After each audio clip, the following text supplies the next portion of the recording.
Welcome to the Leader Impact Podcast. We are a community of leaders with a network in over 350 cities around the world, dedicated to optimizing our personal, professional, and spiritual lives to have impact. This show is where we have a chance to listen and engage with leaders who are living this out. We love talking with leaders, so if you have any questions, comments, or suggestions to make this show even better, please let us know. The best way to stay connected in Canada is through our newsletter at leaderimpact.ca or on social media at LeaderImpact. And if you're listening from outside of Canada, check out our website at leaderimpact.com. I'm your host, Lisa Peters, and our guest today is Andrew Denisov.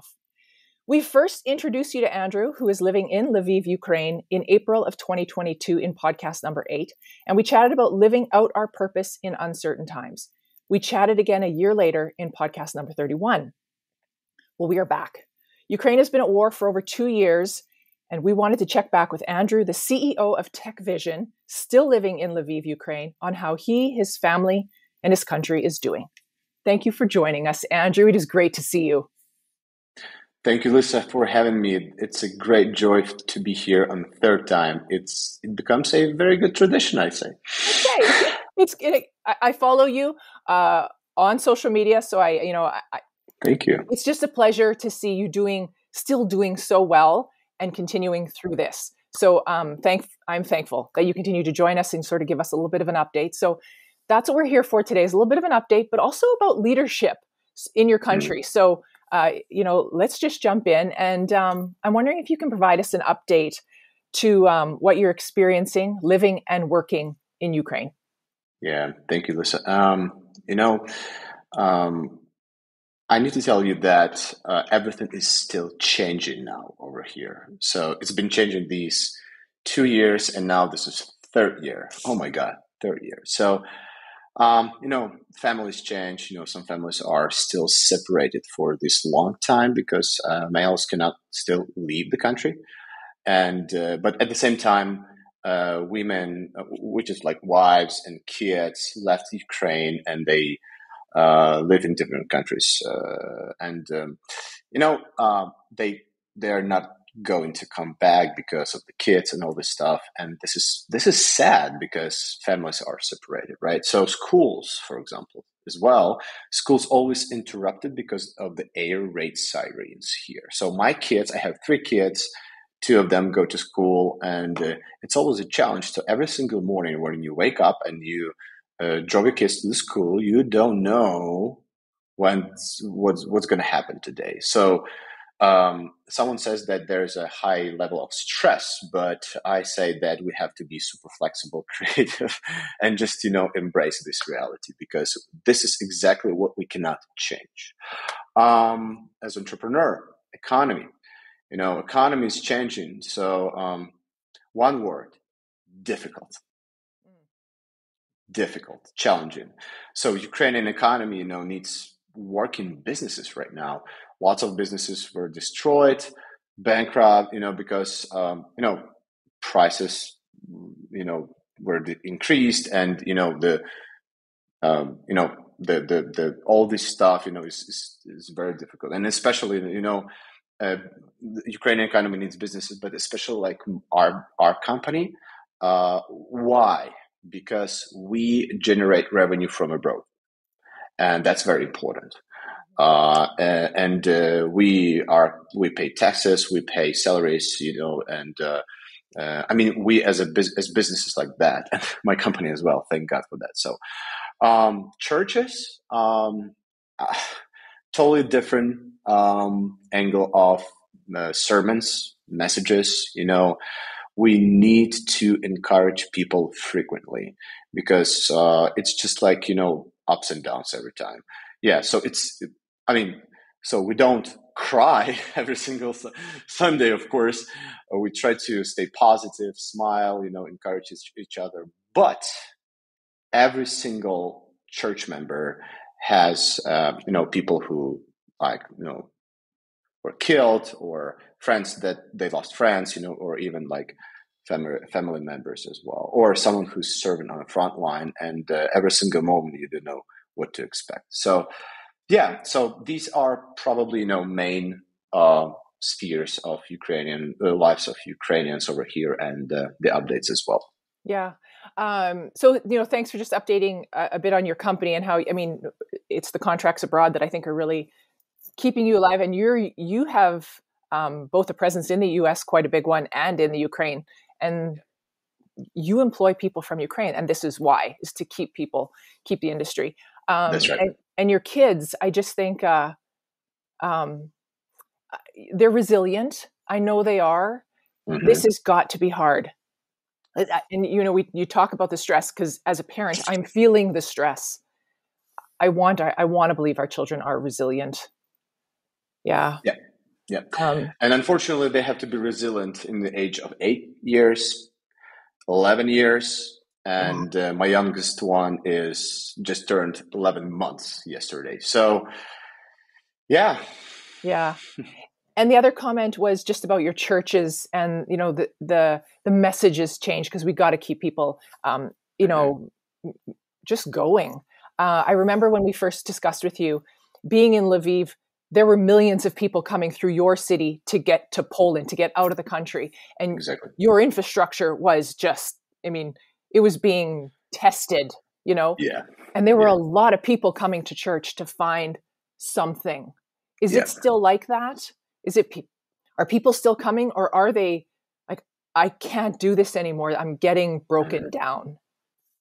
So this is a very good question, Lisa, because so I need to say that it's not that like the pressure is not like it was first days, even weeks or months of the war. So so unfortunately, maybe I'll use that word, that people got used to this new reality. So they embraced that. Probably this is a better word. So that's not the pressure like it was. So that's why, and people have been really looking for God these first, I don't know, year. But since they got used to this reality, they understood that how to live here. We are people. Sin works in us. Sin attacks us probably every single moment, right? So, so it depends from time to time. But when I need to tell that, yes, they are still open. So churches have to be very active and proactive in just listening to people, to be, just listen to people, stay with them, be with them, serve them, express empathy, and yeah. Good. Thank you, Andrew. The second question is a little about how do you feel the world is reacting to your war versus when it started? And and my question comes, I'm living here in Canada, and we hear so much of Hamas and Israel, and I sometimes think, are we still thinking about you daily? I do, because I know you, but I don't. How do you feel about how the world is reacting to the war? And thank you for staying in touch every time with me, Lisa. This is exactly this. What actually helps me understand that world doesn't forget about us. So answering your question, which is a really, really good question, I need to tell you that. And so recently I heard the phrase war fatigue, just last Friday. War fatigue. And I heard that from my good friends that just came back from the States. They had some kind of, courses for entrepreneurs at Stanford University. But and that phrase was used in with an angle that we have to overcome that phrase, that pattern, war fatigue. Hey, listen, come on. Everyone has their own problems, right? And people cannot live for a long time with Ukrainian problem, for years. So everyone has their own challenges, issues to solve, etc. So, but to be honest, that our key partners such as the United States of America, Canada, and the UK, of course, Poland still as well, and other countries, but these would actually be the main key partners. They remain supportive. And for example, on February 1st, I was in Washington, D.C., the United States of America. I visited the National Prayer Breakfast and which we actually take here to Ukraine as well. And we met with the U.S. Senator Kevin Cramer. So Kevin Cramer, I just have a note, and I want to read not to mislead everyone. So he is a senator of North Dakota who serves on the armed forces. I want to emphasize that, and banking committees and other committees. But why emphasize about armed services and banking committees? Because and we were together in his office, and he said that unfortunately we have a lot of experience in everlasting wars, or like long-term wars, or et cetera, et cetera. So, and he said that we don't want to make it in Ukraine. We need to finish this as soon as possible, and we should give Ukraine lethal weapon. We should, he said, give Ukraine lethal weapon, before the war, but not just financial support. Financial support is important, but not just financial support as well. So, and I agree with him. And if it had happened then, we would probably having a different conversation with you now, Lisa. So answer no or yes. The world still knows and reacts. And of course, all this geopolitics, like with Hamas, other countries, is dedicated to destabilize the information, the situation, and take focus off from Ukraine. But what we need to tell that, and I can say that our friends from Canada, United States, UK, other countries, as a Ukrainian who lives here, who can actually leave the country because I'm eligible, but I won't. But I want to tell you that without you, we won't win. We won't win. So because the enemy is too big, and they spent too much time, decades and decades. They spent decades and decades of preparation for this war. That's the problem. So yeah, we need your support, our partners. Wow. Thank you, Andrew. So I want to switch a bit of the conversation to just being a leader in another country, because it is different around the world. And so I want to ask you if you can describe your own leadership style and approach, and has it changed over the past 3 years? I love this. I love this question because, I think that God has been preparing me for this years before. I'm just reflecting right now. These, years in time, and I was like, wow, God, why did you allow that situation in my life 15 years ago? Why exactly that 10 years ago, or that situation, or that loss 7 years ago, or that problem 17 years ago? And it's like, I'm puzzling this out right now, and I understand that that's because he prepared me as a leader for now, be here, maybe in my environment, in my city, in my country for now. So I think that the true leadership, this is the leadership in every single situation. Doesn't matter this is in the work zone or in wartime or at times or not. It because of people. It's for people. It's all about people. It's all about their emotions, situations they live in, and helping them. So my style didn't change, but what I can tell you for sure that my leadership became sharper, more productive. Talking about my leadership, and the influence became wider. And I don't want to sound arrogant, no, but I have to analyze myself, how to be more productive as well. And one of my mentors taught me years ago, 6-7 years ago, and he gave me actually a very interesting advice, and actually his life motto, how he lives, and he lived, back then as well. It says, every day is a gift. Accept every day as a gift. And I like that phrase 5 years ago, and I couldn't even imagine that I'll be living in the world at times.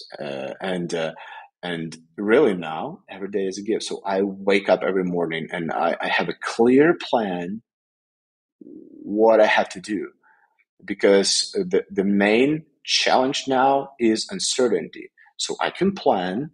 I love to plan, but I have to be super flexible and adjustable to the situation, but still uh, to keep my leadership and my focus. So first of all, I still learn more about spending my time. So I start my day with God. It's not changed. It hasn't changed. It's still the same, because I need Him now more because He's the only one source of the power, the wisdom, the knowledge, etc. And after that, I go to the day and I just give as a leader. I give support, encourage, because I took from God every morning. So this is like my principles didn't change, but the way how I say me and my God, we impact people right now. So we try to be the answer on needs and questions with people that we work and live in. Yeah. I thank you for acknowledging that the trials that you experience in our lives prepare us for today, for tomorrow. Because when we are in them, it's not that easy. When you were experiencing something 10 years ago or 7 years ago, a bankruptcy, a death, whatever, you That's are right. so deep in it. And what am I learning from this? And you keep living and you find the gift in the day and you go to God every morning. But it's tough. Like, it's a struggle. It's a trial. Yeah. So It is. Yeah. acknowledge you. I just want to acknowledge saying that's really important, because I think people think, oh, you've had a good life. It's, we don't have trials. All of us have trials. It's maybe what we do with them, how we move forward. And I want to add, Lisa, because you just touched a very good point, because we're talking about me, who is in the middle of a war zone. Right? I mean, like, not really a war zone, but in the country where it's the actual war, and our enemy became really smarter. So they use different missiles that actually even reach out our city, which is like those missiles, fly actually out 2,000-3,000 kilometers, so to reach the energy infrastructure. But I want to say another one, that we're talking about me, who is in the country where it's the actual war. But I want to use the chance and encourage people around the globe who are listening this episode, that, friends, I mean, you are in your battles as well, and just you have to win.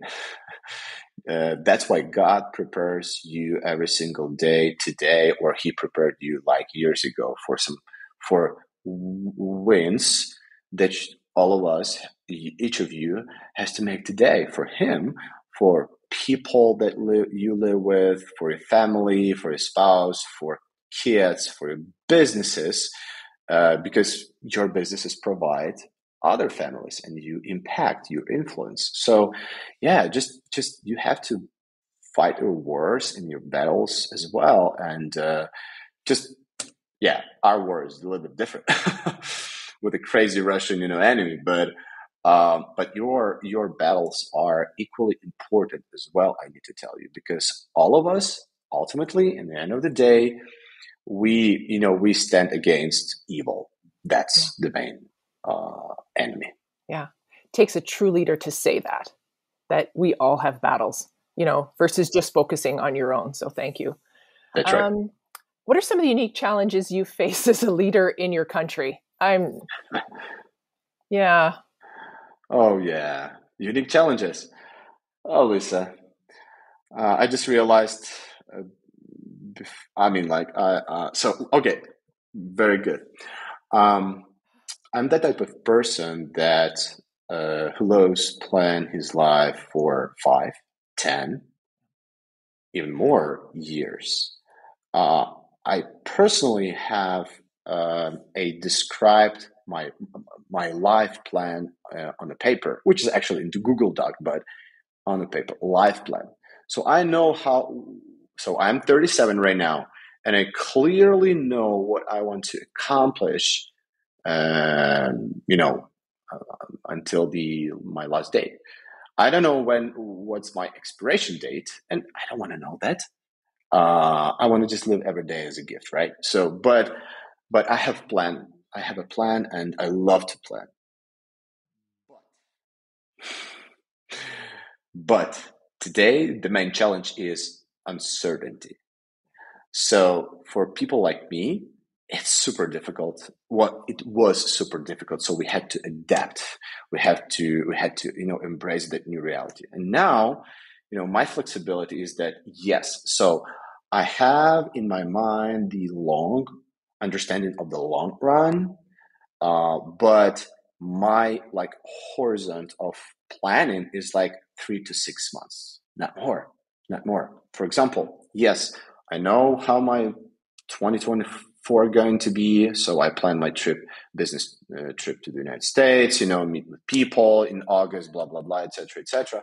By the way, Lisa, last week I was accepted and invited to the Christian Economic Forum, and they were gonna have a next event in Canada in July 14th, 17th, and they provided me the invitation for the Canada visa, which I don't have yet. I'm sorry, I apologize that, but I really, really want to do that. So I'll do my best to come here. So yeah, I make all these, actions, plans, etc., but still not more than 3 to 6 months. So uncertainty is it's a it's a super unique challenge because it wasn't before February 24th, 2022, when the war broke out.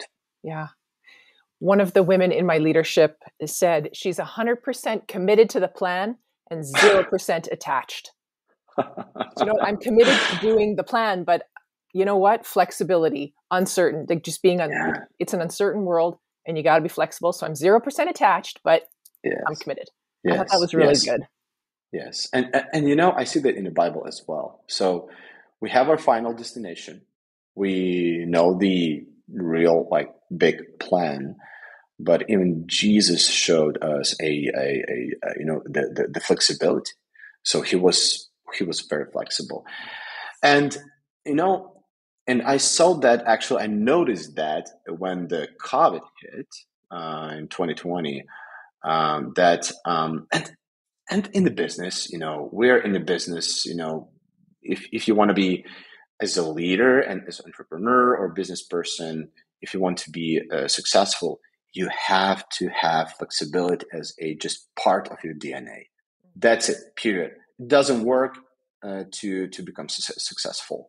So, and yes, my partner and I, we in the end of 2019, December, in that week between Christmas and New Year, we were sitting in our favorite coffee shop and we're launching our new business, the TechVision, our company right now, and we were like, yes, so inspired. And when in 3 months, in March 2020, when the COVID hit, we said, what worst could happen in our life? And little we know that it was so cool time. COVID.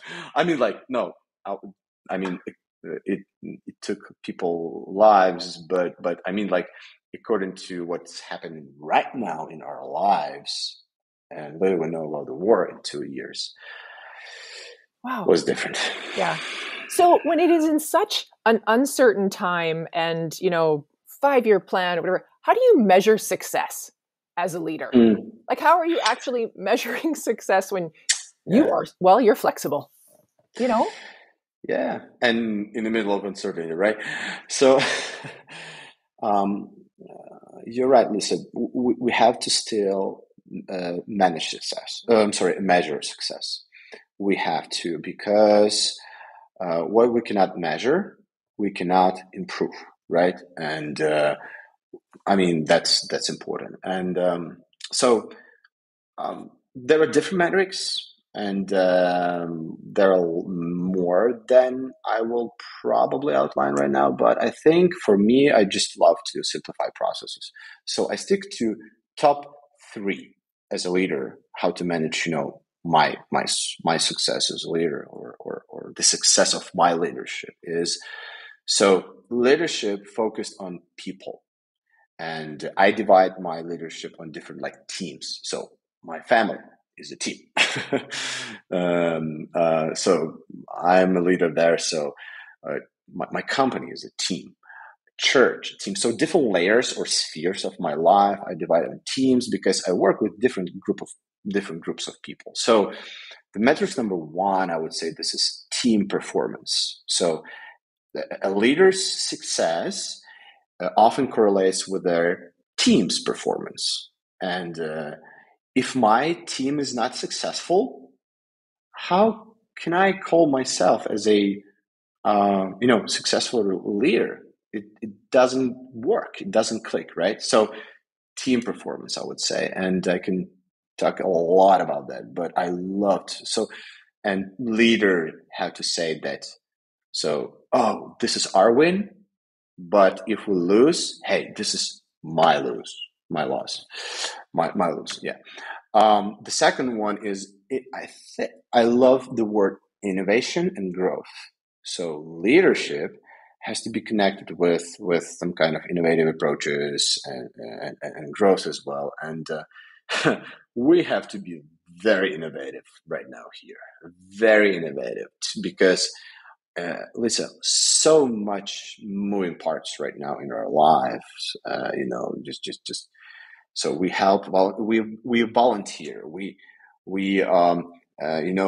accept, invite and gather, and meet with different delegations from around the world. So help country, and we have to work as well.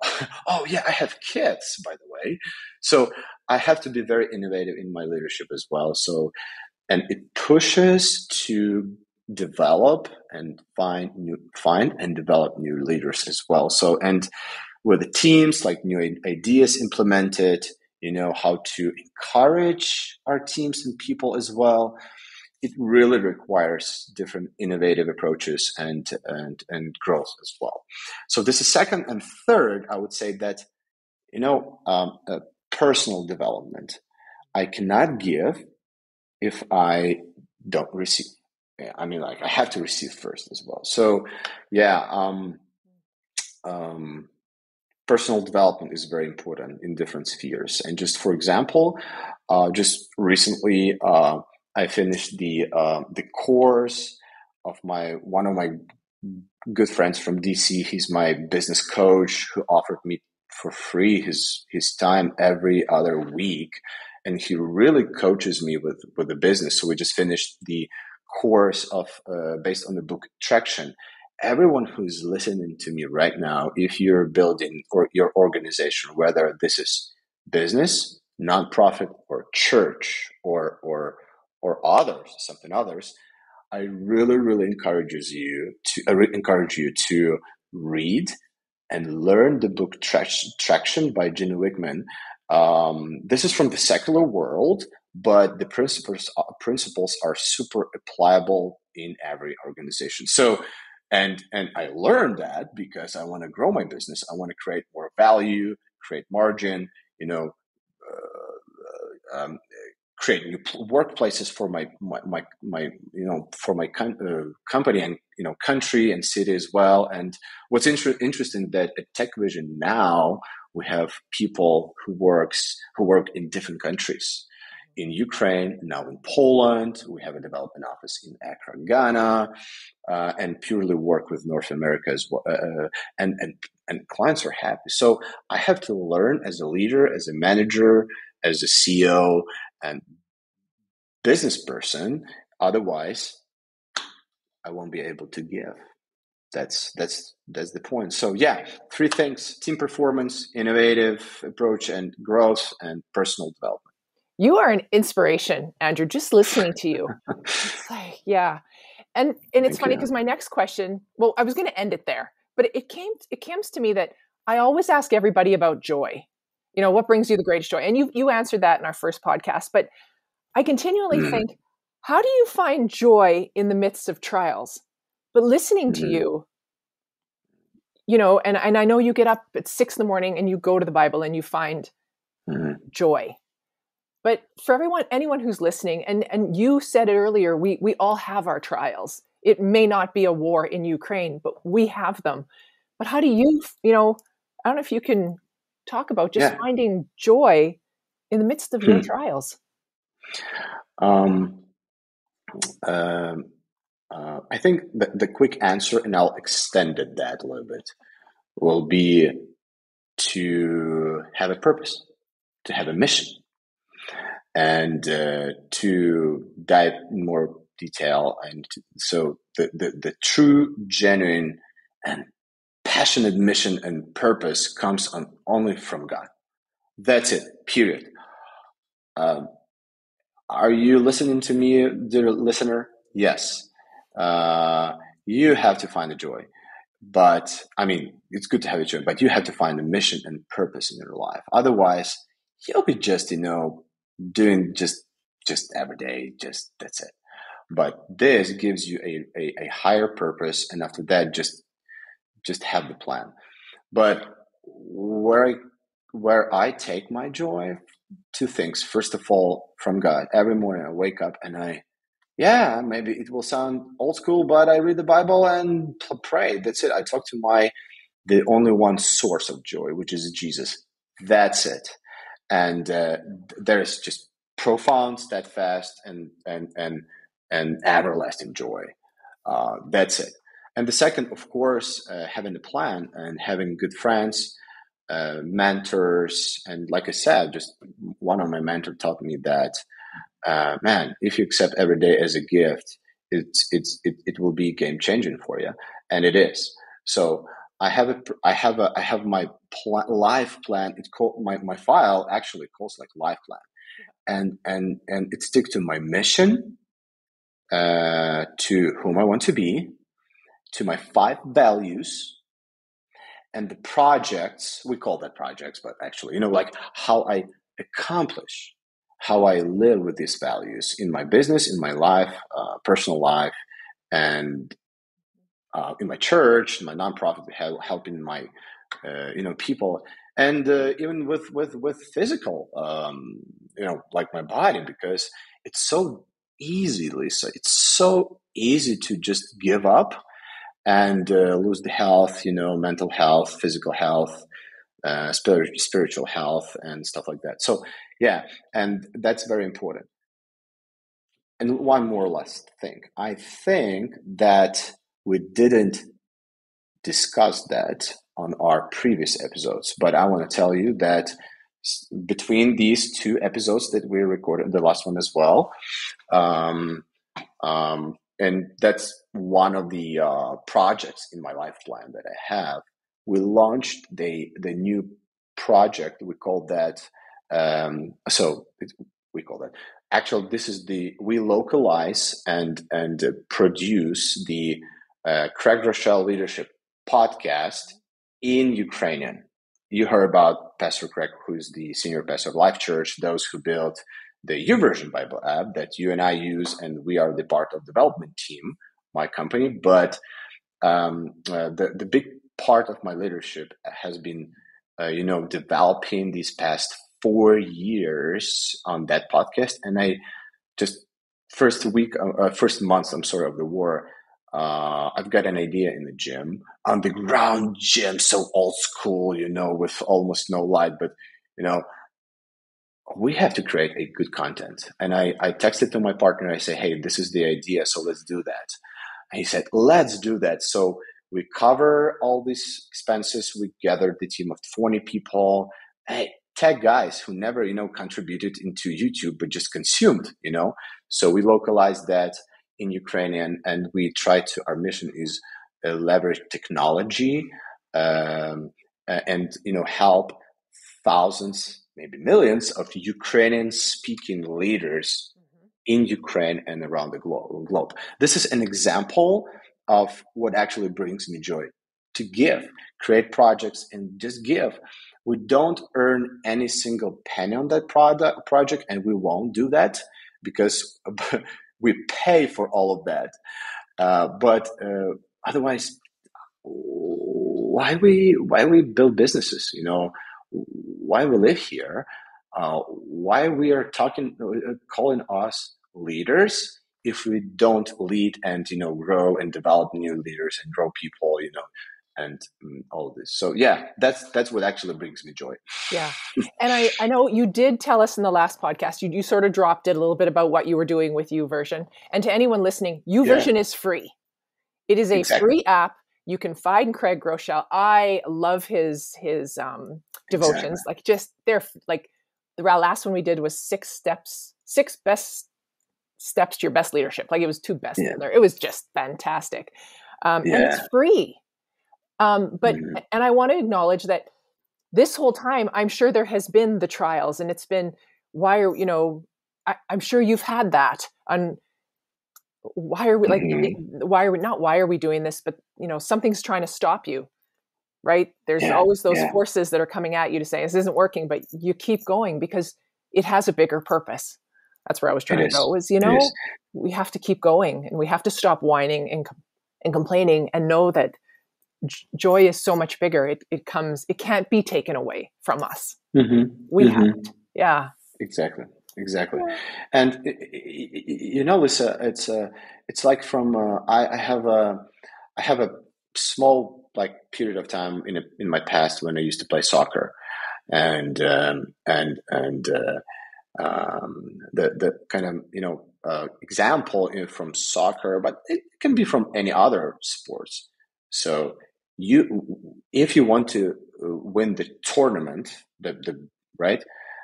Which consists of, let's say, many different games. Like even if you lose one game, but you have to have a purpose to win the tournament. So just every game is a lost game, and no one is perfect, but just every day is a gift as well as last day. So we have to just sometimes, maybe it will sound like artificially look for joy. No. It's just consistently every day, just with a purpose to find the joy, to find the energy.